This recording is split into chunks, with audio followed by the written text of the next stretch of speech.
అందరికీ praise lord అండి. యోహాను రాసిన ప్రకటన గ్రంథము 1వ అధ్యాయము 1వ వచనం నుంచి చదువుకున్నాము. యేసుక్రీస్తు తన దాసులకు కనుపరచుటకు దేవుడు ఆయనకు అనుగ్రహించిన ప్రత్యక్షత. ఈ సంగతులు త్వరలో సంభవింపనై ఉన్నవి. ఆయన తన దూత ద్వారా వర్తమానము పంపి తన దాసుడైన యోహానుకు వాటిని సూచించెను. అతడు దేవుని వాక్యమును గూర్చియు యేసుక్రీస్తు సాక్ష్యమును గూర్చియు తాను చూచినంత మట్టుకు సాక్ష్యం ఇచ్చెను. సమయము సమీపించినది కనుక ఈ ప్రవచన వాక్యములు చదువు వాడును వాటిని విని ఇందులో వ్రాయబడిన సంగతులను గైకొని వారును ధన్యుడు. యోహాను ఆసియాలో ఉన్న 7 సంఘములకు శుభమని చెప్పి వ్రాయినది. వర్తమాన భూత భవిష్యత్తు కాలములలో ఉన్న వారి నుండి ఆయన సింహాసనము ఎదుటనున్న 7 ఆత్మల నుండి ఆమేన్. నమ్మకమైన సాక్షియు మృతుల నుండి ఆది సంభూతుడిగా లేచిన వాడును భూపతులకు అధిపతినైన యేసుక్రీస్తు నుండి కృపా సమాధానములు మీకు కలుగును గాక. మనల్ని ప్రేమించచ్చు తన రక్తం వలన మన పాపం నుండి మనల్ని విడిపించిన వాడికి మహిమయు ప్రభావమును యుగములు కలుగును గాక. ఆమేన్. ఆయన మనలను తన తండ్రి దేవునికి ఒక రాజ్యంగాను యాజకులుగాను కలగచేసెను. ఇదిగో ఆయన మేఘారుడై వచ్చుచున్నాడు. ప్రతి నేత్రం ఆయనను చూచును. ఆయనను వచ్చిన వారును చూచెదరు. భూజనులందరూ ఆయనను చూచి రొమ్ము కొట్టుకుందరు. అవును. ఆమేన్, ఆమేన్, ఆమేన్.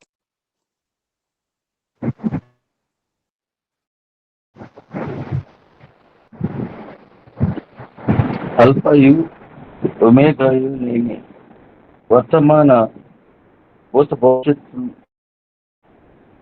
కాలములలో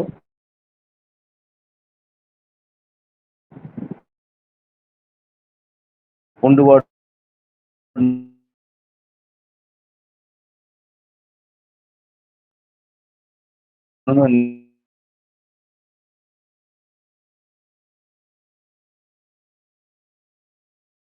నేనే అని సర్వాధికారియు దేవుడు నాకు ప్రభు సెలవిచ్చుచున్నాడు. మీ సహోదరుడును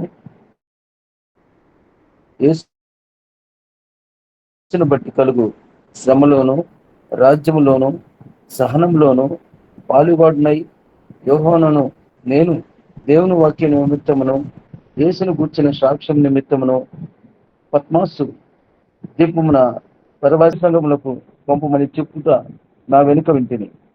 ఇది వినగా నాతో మాట్లాడుతున్న స్వరమేమిటో అని చూడ తిరుగుగా 7 సువర్ణ దీపస్తంభములను, ఆ దీపస్తంభముల మధ్యను మనుష్య కుమారుని పోలిన ఒకరిని చూసి ఆయన తన పాదముల పట్టునకు దిగుచున్న వస్త్రములు ధరించుకొని రొమ్మునకు బంగారు దట్టి కట్టుకొని ఉండెను.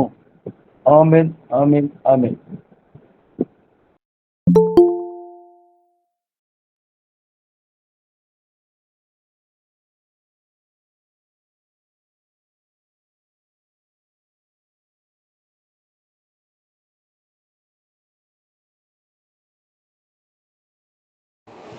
ఓకే, 14వ వచనం నుంచి చదువుతున్నాను.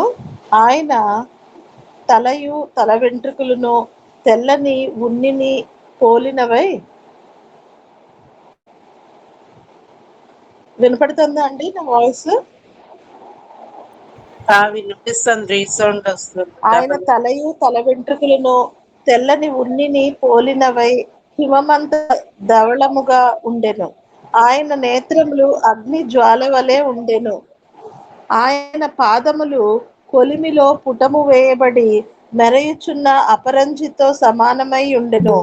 ఆయన కంఠస్వరము విస్తార జల ప్రవాహముల ధ్వని వలె ఉండెను. ఆయన తన కుడి చేత 7 నక్షత్రములు పట్టుకొని ఉండెను. ఆయన తన నోటి నుండి రెండంచులు గల వాడి అయిన ఖడ్గం ఒకటి బయలు వెడలుచుండెను. ఆయన ముఖము మహా తేజస్సుతో ప్రకాశించుచున్న సూర్యుని వలె ఉండెను. సే నేను ఆయనను చూడగానే చచ్చిన వాని వలె ఆయన పాదముల యొద్ద పడితిని. ఆయన తన కుడి చేతిని నా మీద ఉంచి నాతో ఇట్లనెను, భయపడకుము, నేను మొదటివాడను కడపటివాడను జీవించువాడను. మృతుడనైతిని గాని ఇదిగో యుగ యుగములు సజీవుడనై ఉన్నాను. మరియు మరణము యొక్కయు పాతాళలోకము యొక్కయు తాళపు చెవులు నా స్వాధీనములో ఉన్నవి. కాగా నీవు వాటిని ఉన్న వాటిని వీటి వెంట కలుగబోవు వాటిని అనగా నా కుడి చేతిలో నీవు చూచిన 7 నక్షత్రములను గూర్చిన మర్మమును, ఆ 7 సువర్ణ దీపస్తంభముల సంగతియు వ్రాయుము. ఆ 7 నక్షత్రములు 7 సంఘములకు దూతలు, ఆ 7 దీపస్తంభములు 7 సంఘములు. Amen, amen. దేవుడు తన పరిశుద్ధ వాక్యమును మన వినికిడిలో దీవించి ఆశీర్వదించునుగాక. Amen, amen. అలాగే రండి మరి కీర్తనలు కూడా చదువుకుందాము. ఈరోజు 119వ కీర్తనలో 65వ వచనం నుంచి చదవాలి. 65 నుంచి 72 వరకు ఇమాన్యుయల్ పాస్టర్ గారు మీకు చదవడానికి వీలవుతుందండి? కీర్తనలు 119వ కీర్తన 65 నుంచి 72 వరకు అండి.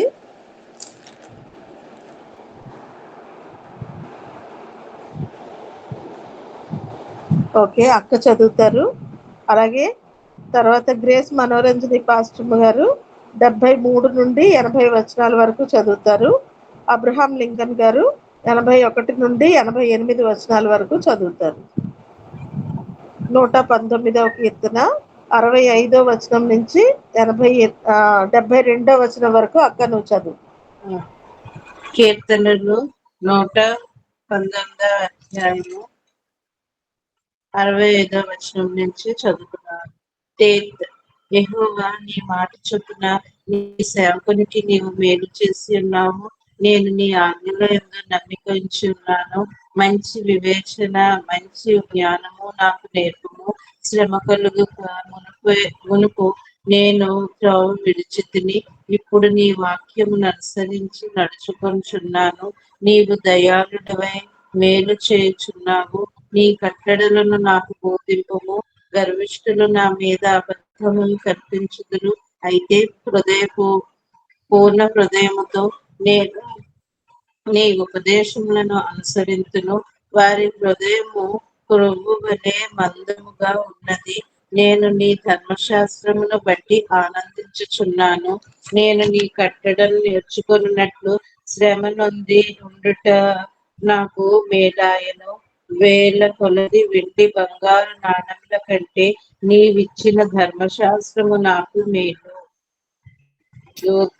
నీ చేతులు నన్ను నిర్మించి నాకు రూపు ఏర్పరచును. నేను నీ ఆజ్ఞలను నేర్చుకున్నట్లు నాకు బుద్ధి దయచేయుము. ఆమేన్.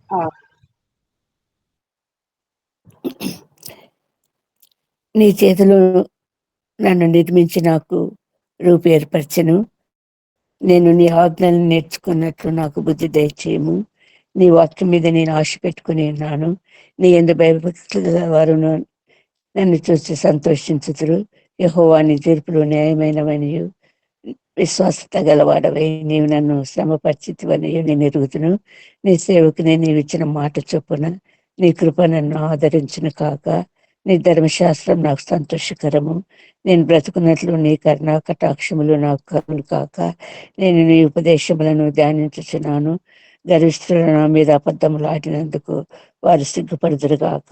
నీ యందు భయభక్తులు గల వారును నీ శాసనములను తెలుసుకున్న వారును నా పక్షం నానుందురు కాక. నేను సిగ్గుపడకుండునట్లు నా హృదయము నీ కట్టడల విషయమై నిర్దోషమగును కాక.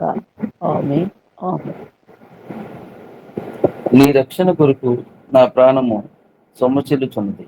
నేను నీ వాక్యం మీద ఆశ పెట్టుకుని ఉన్నాను. నన్ను ఎప్పుడు ఆదరించుతావు అని నా కన్నులు నువ్విచ్చిన మాట కొరకు కనిపెట్టి క్షీణించుచున్నవి. నేను పొగ తగులుచున్న సిద్ధి వలనై తిని అయినను నీ కట్టడను నేను మరచట్లేదు. నీ సేవకుని దినములు ఎంత గొప్పవాయిను.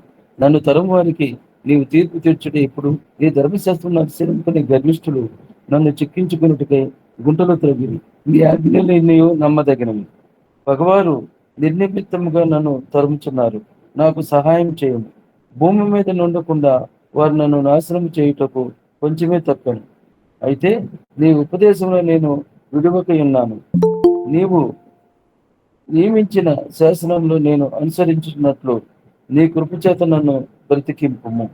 రామెట్ రామెట్ ఆమెన్ ఆమెన్ ఆమెన్.